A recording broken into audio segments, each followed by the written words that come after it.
Hello, 3rd grade, and welcome to our math skill for today. We will be looking at equivalent fractions today.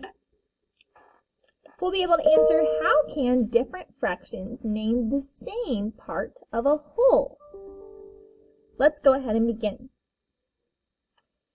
The Chisholm Trail was used to drive cattle to market. Ross's herd has walked 1/2 the distance to the market. What is another way to name 1/2?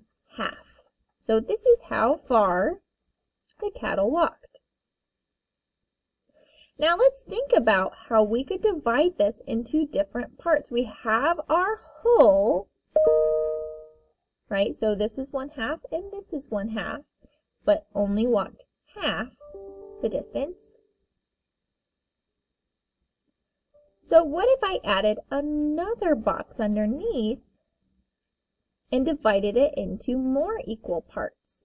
I have 1, 2, 3, 4 parts, so that means my denominator is 4.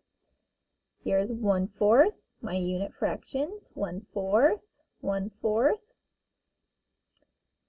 So if the cattle walked to 1/2, how many fourths did they walk to get to this point?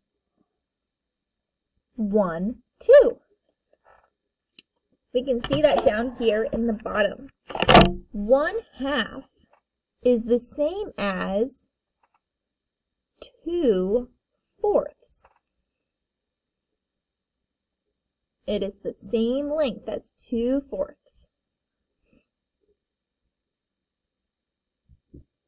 Now we can see that with a whole fraction. 1 whole is the same as 2 halves, right? That's the same length. 1 whole is also the same as 4/4. So that means 2 halves is the same length as 4/4. We can see that right here. There's 2, 1, 2, 3, 4. They're the same. And 1 is also the same as 1, 2, 3, 4, 5, 6, 7, 8 eighths. So we can see how different parts equal the same. They are equivalent. I want you to write this down at the bottom.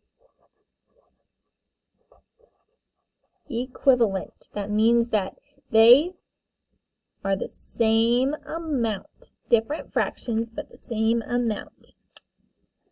Moving on to the next page. Get my camera angled. Okay, there we go. You can find an equivalent fraction for 4/6 using an area model. So these are area models. When we divide a part into, a whole into different parts. Both area models have the same size whole, right? These are both the same rectangular shape. One is divided into 6ths. The other shows thirds. The shaded part shows the same part of a whole because 4/6 is the same as 2/3. The amount shaded here and the amount shaded here is the same. If I took away the lines, they would have the same amount shaded. That means it is equivalent.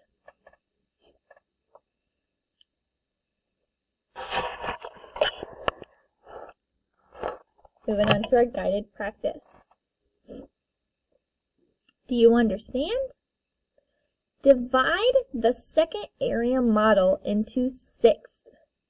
So that means 6 parts. Shade it to show a fraction equivalent to 1/3. So if I took away these lines and just had the shaded part, I want this one to look the same with that amount shaded. But I need 6 total parts.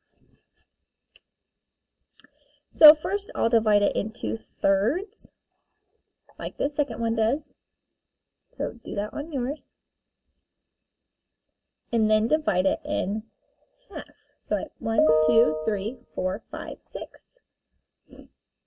Now I need to shade in the same amount. So if I took off the lines, it would look the same. So I'll shade this top two parts. Alright, so if I took off the lines, it would look the same. So 1/3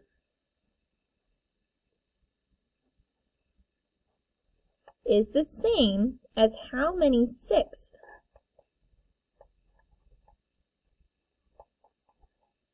One-third is the same as 2/6. One-third is the same as 2/6. Use the fraction strip to help you find an equivalent fraction. This one you'll do on your own.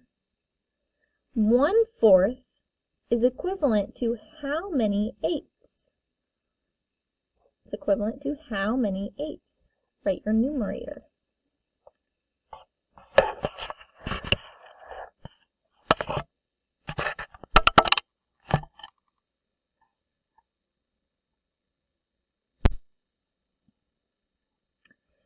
For number 1, you will use the fraction strips to help you find an equivalent fraction.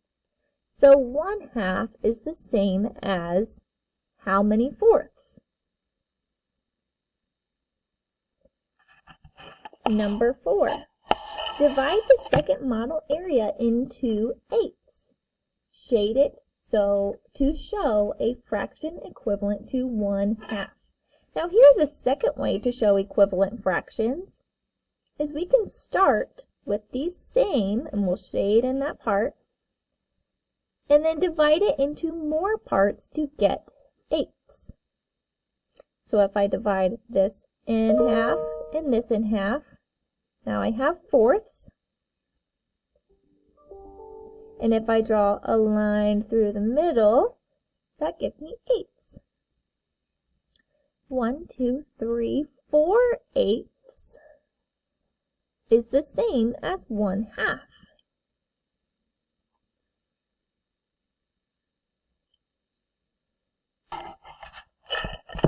Below,